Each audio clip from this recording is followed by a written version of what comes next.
There is a version of you that has already survived everything you are afraid of. And yet, you lie awake at night, defeated by things that have not happened. In ancient Rome, Seneca observed a strange weakness in powerful men. Generals who faced war without trembling would collapse under the weight of imagined futures. Wealthy statesmen, protected by walls and legions, suffered from disasters that existed only in their minds. They were not destroyed by reality. They were destroyed by anticipation. And Seneca wrote the quiet law that still condemns us today. We suffer more in imagination than in reality. But this is not poetry. It is diagnosis. And if you understand it, you will begin to see how much of your life has been ruled by ghosts.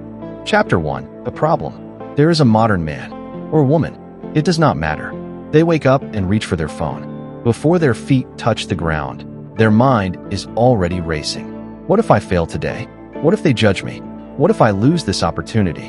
What if something goes wrong? Nothing has happened, but the body reacts as if something has. Heart rate rises. Breath shortens. Muscles tighten. A meeting later in the afternoon becomes humiliation in their mind.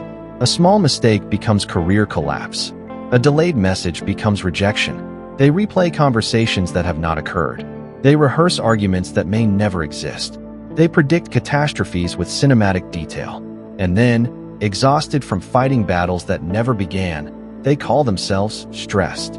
Seneca would look at this and see not weakness, but misused imagination. The same mind that can build empires can also construct prisons. Modern psychology confirms what Roman Stoics already knew. The brain does not clearly distinguish between vividly imagined threats and real ones. When you simulate disaster, your nervous system prepares for impact. Cortisol rises. Adrenaline flows. The body enters defense. But there is no enemy. You are burning fuel for a war that exists only in thought. And so the real tragedy begins. You suffer twice. First in imagination, then in reality, weakened by the first. Chapter 2. The Old Way. Seneca lived under emperors who could execute him with a word. He understood real danger. Exile, political betrayal, forced suicide. And yet he wrote calmly about fear. Not because he was fearless, but because he understood proportion. The Stoics believed something radical. It is not events that wound us.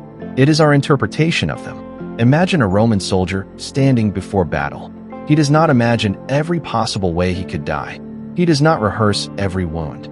He does not collapse under probabilities. He trains. He sharpens his blade. He steps forward.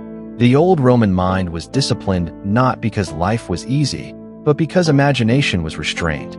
Seneca warned against what he called futurorum malorum premeditatio misused, the unhealthy obsession with future evils.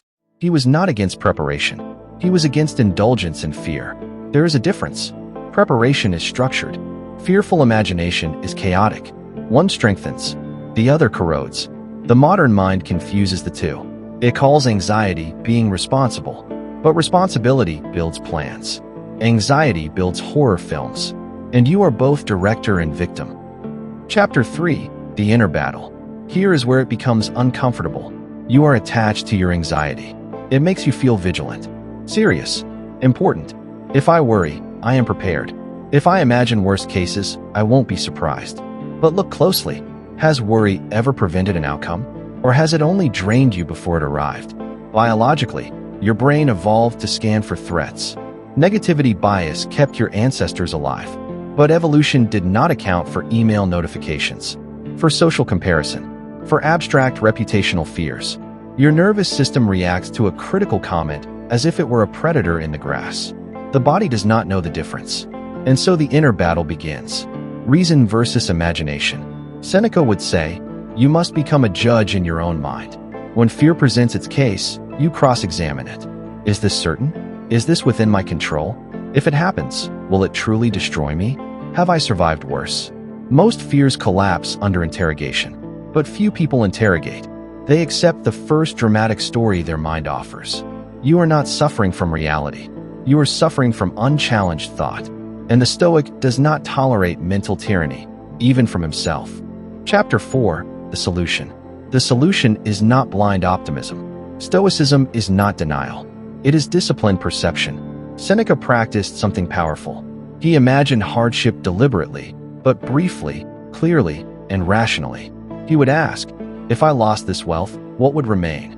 If I were insulted, what is actually harmed? If I were exiled, would I still possess my mind? This is not spiraling. It is controlled exposure. Modern psychology calls it cognitive reframing, negative visualization, stress inoculation. The Stoics called it strength. You imagine the event once. Strip it of drama. See it plainly. Not, this will ruin my life. But, this will be uncomfortable. And I will respond.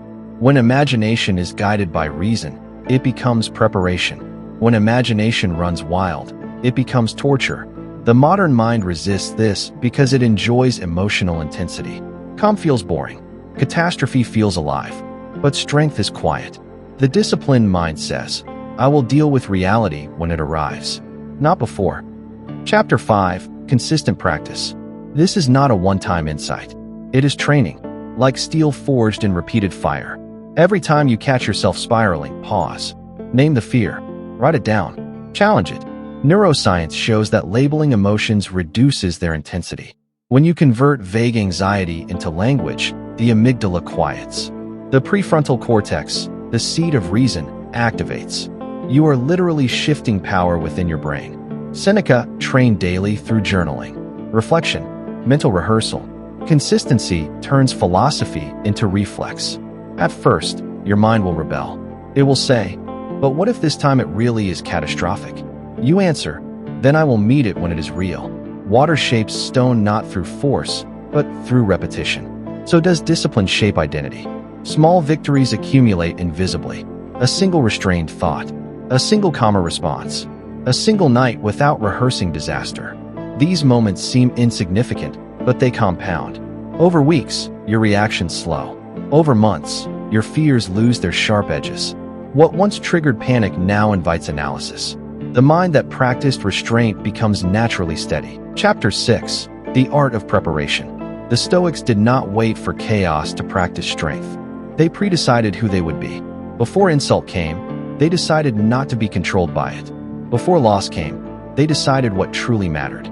Before hardship came, they rehearsed dignity. This is identity reinforcement. If you know who you are, fewer events can shake you. Modern example.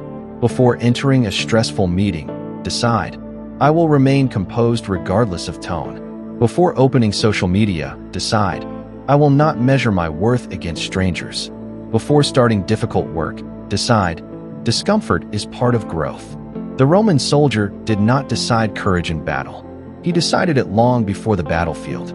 Seneca understood that imagination could be weaponized, not against you, but for you. Visualize yourself responding well. See yourself steady. See yourself calm. Not fantasizing about success, but rehearsing composure. Now imagination becomes an ally. Chapter 7, The Result. If you practice this long enough, something shifts. The anxious self begins to weaken. The dramatic narrator in your head loses authority.